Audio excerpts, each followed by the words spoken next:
एक बार गौतम बुद्ध अपने शिष्यों के साथ वन से गुजर रहे थे। काफी देर तक वन में चलने के बाद बुद्ध और उनके शिष्य एक बड़े से पेड़ के पास बैठ जाते हैं। उस पेड़ के नीचे एक अलग ही शांति थी। सभी लोग शांति को महसूस कर रहे थे। कोई भी एक शब्द भी नहीं बोल रहा था।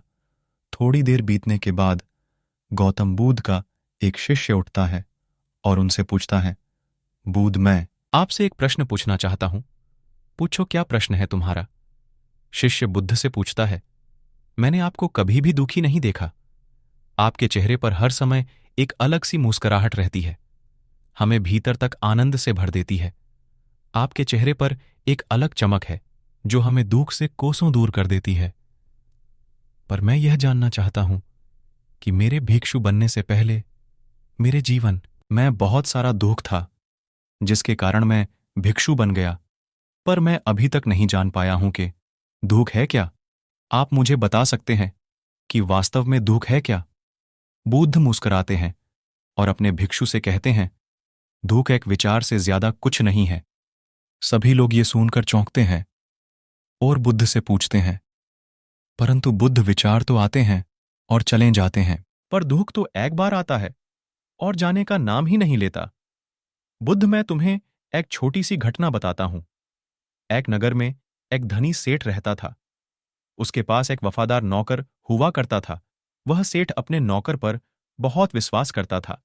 वह सेठ अपने नौकर पर कभी भी किसी बात के लिए भी शक नहीं करता था, क्योंकि उसका नौकर वास्तव में बहुत ईमानदार था। एक बार उस सेठ को किसी काम से बाहर जाना पड़ा।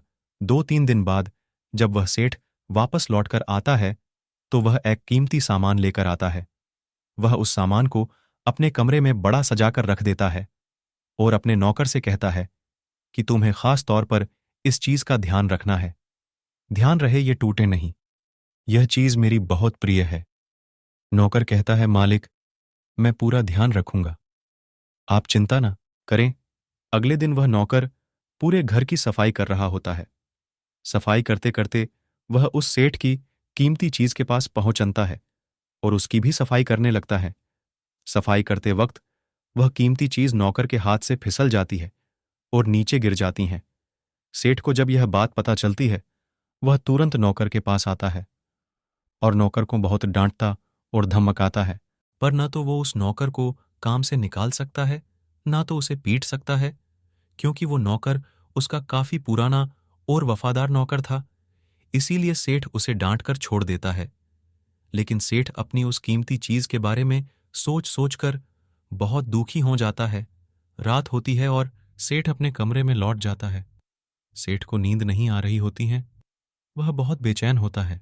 बेचैनी के कारण सेठ अपने कमरे से बाहर निकल आता है और देखता है उसका नौकर बड़े चैन से खर्राटे मार मारकर सो रहा है। वह यह देखकर और क्रोधित हो जाता है। सेठ सोचता है, इसने मेरी इतनी कीमती चीज तोड़ दी और इसे थोड़ी भी चिंता नहीं है। मुझे यहां नींद भी नहीं आ रही है और ये बड़े चैन से सो रहा है। सेठ अपने कमरे में वापस चला जाता है। अगले दिन सुबह सेठ सोचता है, मैं इस समस्या से कैसे निकलूं? फिर सेठ को एक तरकीब समझ आती है। वह अपने नौकर के पास जाता है और अपने नौकर से कहता है, मुझे बहुत दुख हो रहा है। यह बताते हुए कि वह जो कीमती चीज कल तुमने तोड़ी थी, वह मैं तुम्हारे लिए लाया था।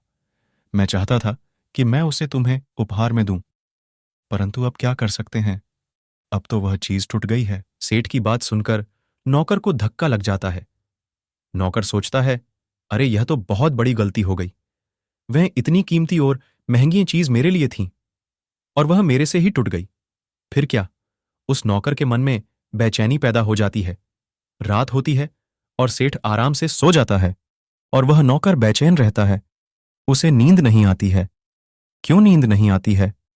क्योंकि अब उस नौकर ने उस सेठ की कीमती चीज को अपने आप से जोड़ लिया। इसलिए वह दुखी हो रहा था।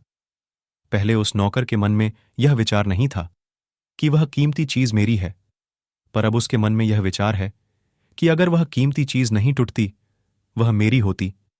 बुद्ध कहते हैं, दुख केवल एक विचार है और यह विचार कैसे उत्पन्न होता है? अपने आप को किसी चीज से जोड़ने से। हम जिस भी चीज को अपने आप से जोड़ लेते हैं, वह दुख का कारण बन जाती है। लेकिन वास्तविकता यह है कि कोई भी चीज हमसे जुड़ नहीं सकती।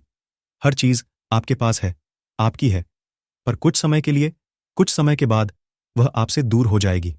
उस दूर होने की घटनाओं को स्वीकार करें और आगे बढ़े। यही जीवन की सच्चाई है। ना तो दुहक का आना हमारे हाथ में है, ना तो जाना।